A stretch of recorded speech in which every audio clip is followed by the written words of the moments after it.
Chapter 259, Underground Structure. After signing a contract with Millet Carter and receiving an advance payment of £10, Klein didn't rush to Williams Street immediately. Instead, he made an appointment for in the afternoon. Millet was understanding with regard to this. Alone, Detective Sherlock Moriarty definitely had to recruit people to carry out the exploration. When the old gentleman left, Klein immediately returned to the dining table and cut the steak, which had turned cold, before wolfing it down. Seriously, doesn't he need to eat lunch? Why must he pick such a time to come after barely filling his stomach?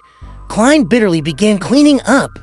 At 2 o'clock in the afternoon, Mrs. Mary arrived as scheduled. Her eyes were slightly red and puffy, but her face was turning gloomy.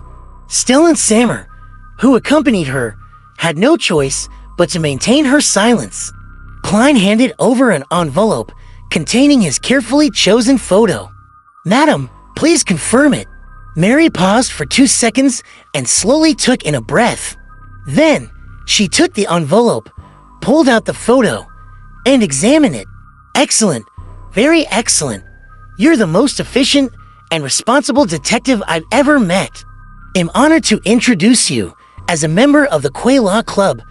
This is the remaining £7 for the payment. You deserve it." Mary took out a wallet from her leather handbag and counted out a £5 note and 2 £1 notes. Then, without waiting for Klein's response, she stuffed the photo back into the envelope, put it into her handbag, and abruptly got up to leave.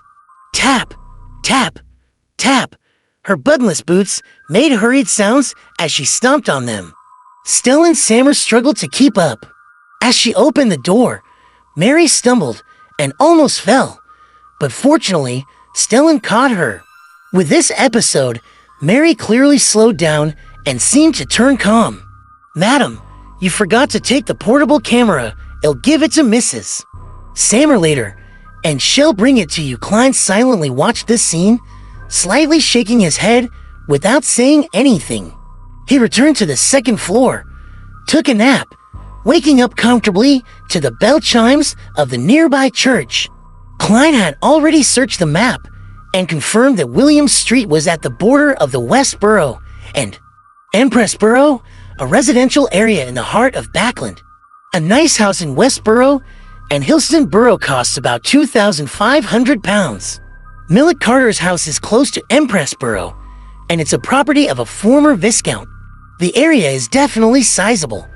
The total purchase price will be at least £3,500, maybe even £5,000. That will be enough for a pretty decent mystical item.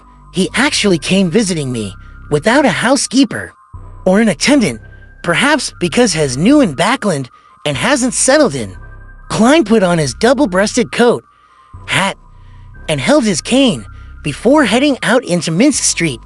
The gas lamps haven't been lit yet, and the streets were surprisingly darker than during the evenings. However, the air was fairly alright, without the suffocating air in the boroughs to the east.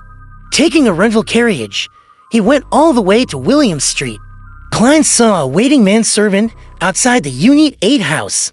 The manservant, who was dressed in a red vest and light-colored trousers, bowed respectfully at the incoming visitor. "Good afternoon. Might I inquire if you are Detective Moriarty?" "Yes, I have an appointment with Mr. Carter." Klein nodded and followed the manservant into a mansion with a garden and lawn.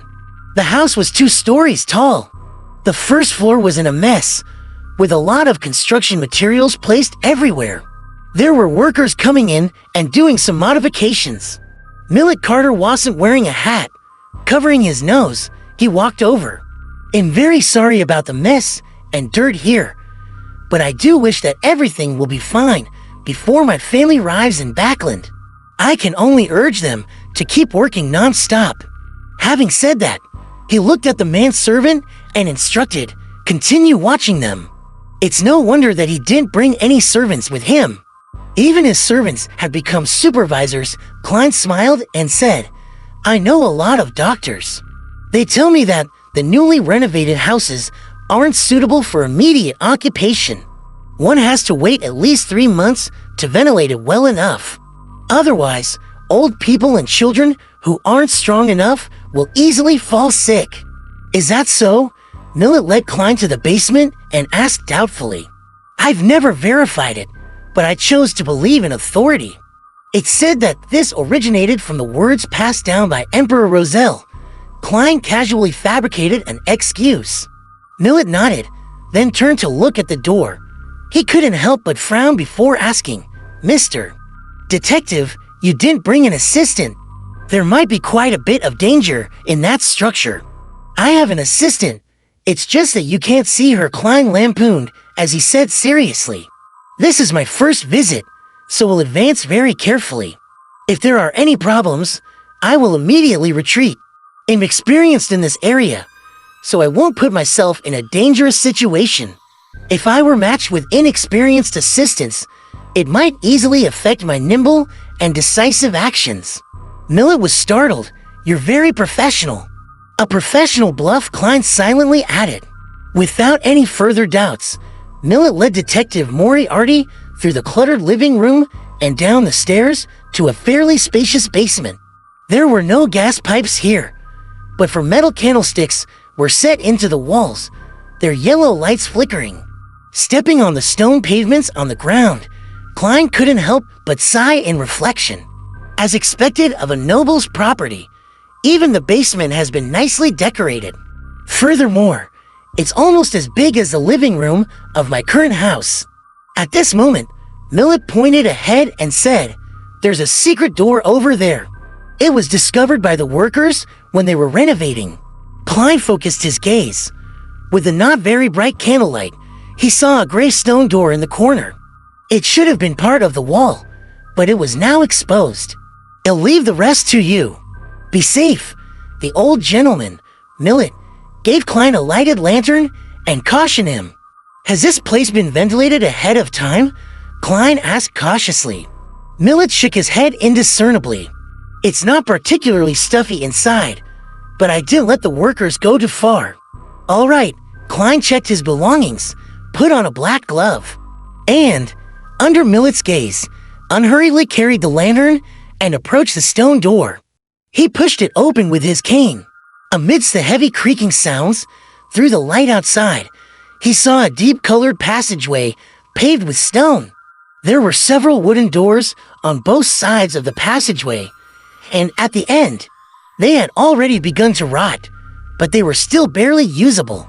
Not too ancient, however, the ostentatious style of the door and the depth and thickness of the stone slabs don't match. Did the Viscount's family change it before? Klein quietly activated his spirit vision, gripped his cane, and walked forward, step by step, with the lantern in hand. The light dispersed the darkness, and when he passed by the rooms on either side, he was able to see a somewhat empty scene through the open door, which was likely open due to the exploration from the workers Millet had hired. There was also a long bench and a table that shared the same aesthetic style as the door.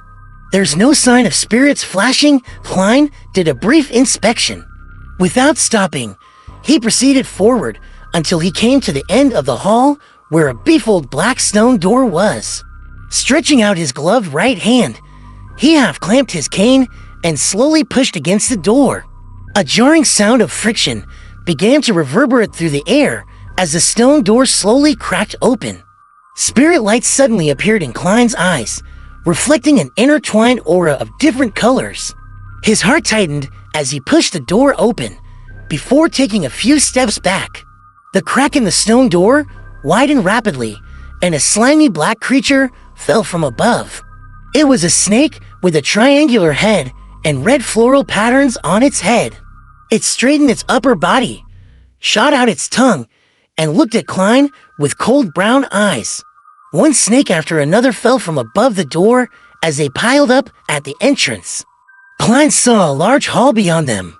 In the middle of the hall, countless snakes of various colors slithered together, forming an exaggerated nest of snakes about 10 meters wide. The slimy, disgusting feeling assaulted his senses. Klein felt his scalp turn numb as he couldn't help but take 2 steps back. He even wanted to look away without daring to look straight ahead. Although he was a man, he was still afraid of snakes. Snakes were the animal that he was most afraid of. This stemmed from a psychological trauma in the past.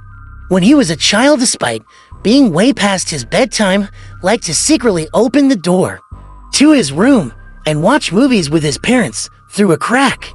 Unfortunately, his parents once watched a snake disaster movie. One scene involved the demolition of a building. The result was the unearthing of a large nest of snakes, and the dense squirming remained deeply imprinted in his mind. Can the slumber charm affect so many snakes? Klein swallowed hard and said to the air, "Do you have any solutions?" Miss Bodyguard in her black gothic dress quickly appeared by his side, her mouth tightly closed. She didn't say a thing. Klein looked at her and she looked back at Klein, but no one spoke.